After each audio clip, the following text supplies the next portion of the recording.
back to Everyday Growth Advisors, where we learn, compound, and grow. And this week we are going to be talking about fundamental analysis. Also, if you haven't yet subscribed to this channel, please do. If you like these videos, feel free to share them with your friends and family. This is meant to help people learn more about investing and trading, and this is my perspective, so I hope you enjoy what I have to give. Also, if you haven't, I'm going to put a couple of handles on Instagram that you can follow. As you guys know, Everyday Growth Advisors is partnered with OptionsSwing, which is a Discord community which I'm a part of, and if you want to actively engage and learn how to trade, that would be your best bet. So let's get started right now.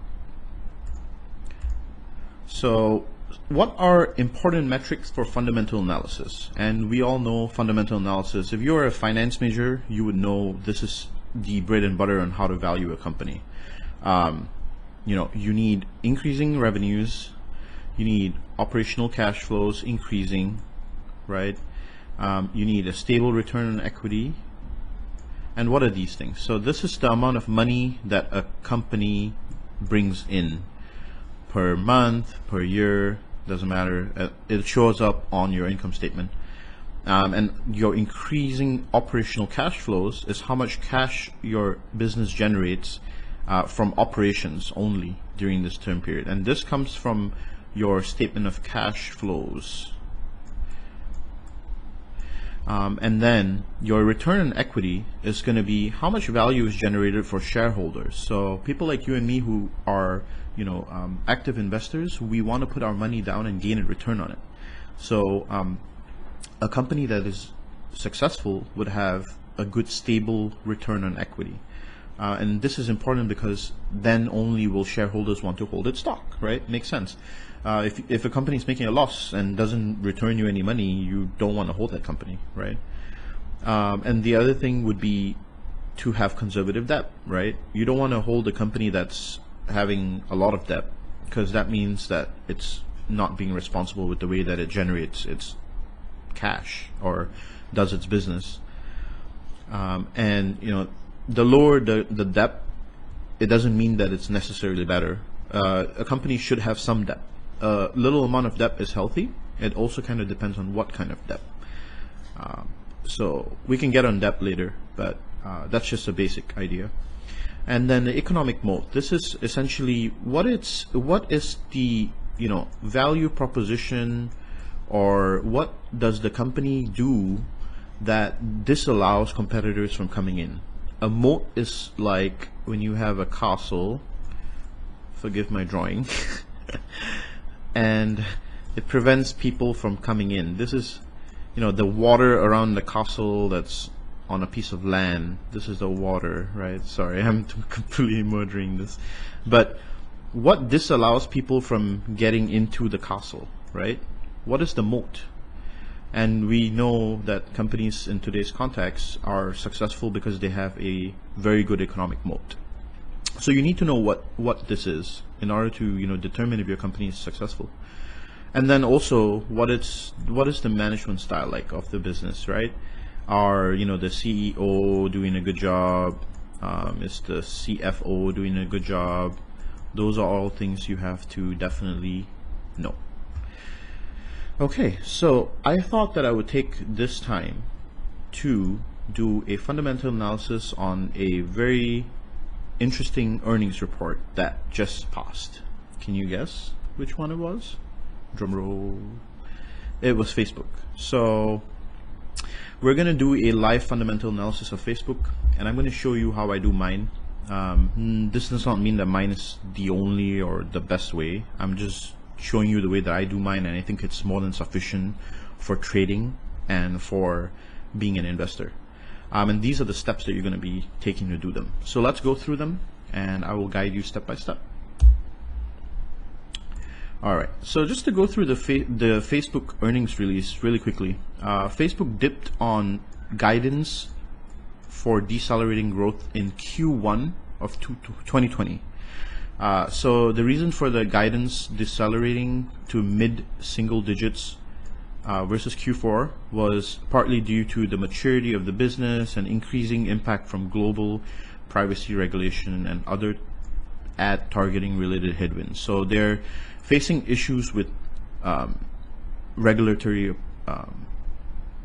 sectors. I mean, I guess to say, like, yeah, people who are regulating them, and also their business is being impacted by privacy concerns. So Mark Zuckerberg has taken an initiative to increase the amount of expenditures that they're going to be putting into managing privacy. And from an investor's perspective, this could be a double-edged sword, because it's going to increase expenses, but it's also going to, solve a problem that's causing them a lot of issues, which could be a good thing or a bad thing. However, it is worthy to mention that analysts do agree that the margins for the business are still high at 34%.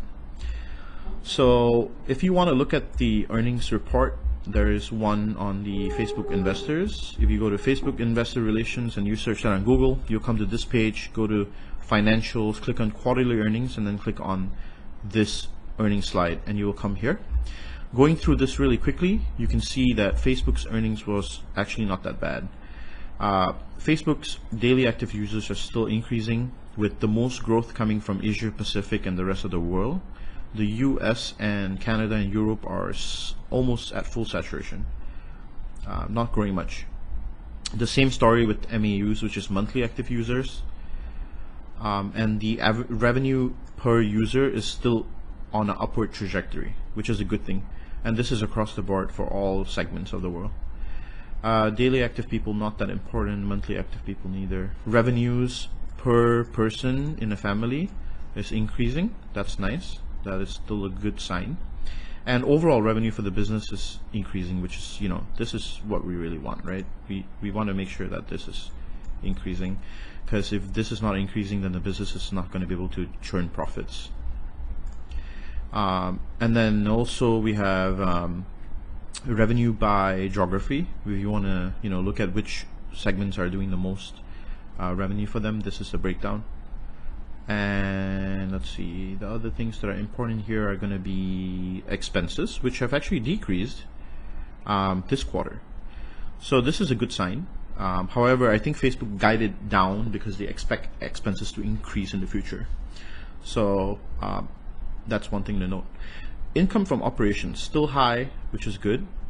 That means their operations are churning good amount of revenues, and their margins, even though they have decreased to lows in Q1 and Q2, have recovered nicely to about the average. And this is a crazy operating margin for a tech company. I don't think there are many tech companies who enjoy this 42% margin. Effective tax rate and net income. So net income still on an upward trajectory. That's good. This was, I'm guessing, during the scandal that happened, or the Tax Act. Something must have affected these numbers here. And then EPS. This is based on earnings. So. And this is the reason why Facebook is being sold off a little bit as well, is because CapEx is increasing. So the capital expenditures that the business is spending is increasing, and so people are starting to get afraid. All right, and so you can see when this news came out, I'm going to put you guys down there. The earnings report came out here. The stock gapped down all the way to 202. And this was actually a really great time to buy. I should have got some Facebook shares. But let's start the fundamental analysis. So first step, is revenue increasing year over year, right? That's what you want to know. That was the first thing in the chart that you saw prior to that, right? It's revenues increasing. So how do you get this answer? Go to Morningstar, morningstar.com. This is the platform that I use. Click here, type FB, and then you will come to this page right here. Click on financials, and you will come to this page. And here is where you'll need most of the numbers for your analysis. So, is revenues increasing year over year? Go down here, revenues. Okay, you can have a look at that. If you want to look at the income statement in more detail, click on the income statement right there. It will bring you to this right here. And let's see, revenues, total revenues. 2015, increasing. Okay, that should check right there. So revenues are increasing. That's a good thing. Net income, what about net income, right? Net income is going to be a little further down. So net income comes right somewhere here, right? Okay, so net income is here, this column right here. So net income has been increasing, except for 2019 where they had the dips, and I'm guessing this is lower than here because of some kind of the Cambridge Analytica scandal, and also something to do with tax related expenses that they might have had to adjust. So you could say that it decreased in this quarter, but overall it's been increasing, and it's pretty stable. Next, is free cash flow increasing? So for free cash flows, you would go back to financials,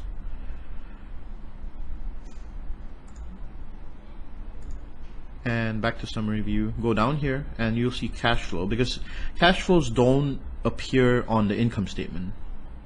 Only these things appear on the income statement. Cash flows have its own statement, and you can look at it from the cash flow statement, which is this right here. So you want to see, is the free cash flow increasing, first of all? And true enough, free cash flow has been increasing, which is good, right? That's what we want. And then has cash flow from operations been increasing, right? So operating right here, 24, 29, 36, increasing, check mark.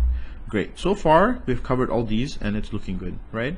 Now, does Facebook have an economic moat? That's one question, right? Does Facebook have any competitors? That's the question you got to ask yourself, right?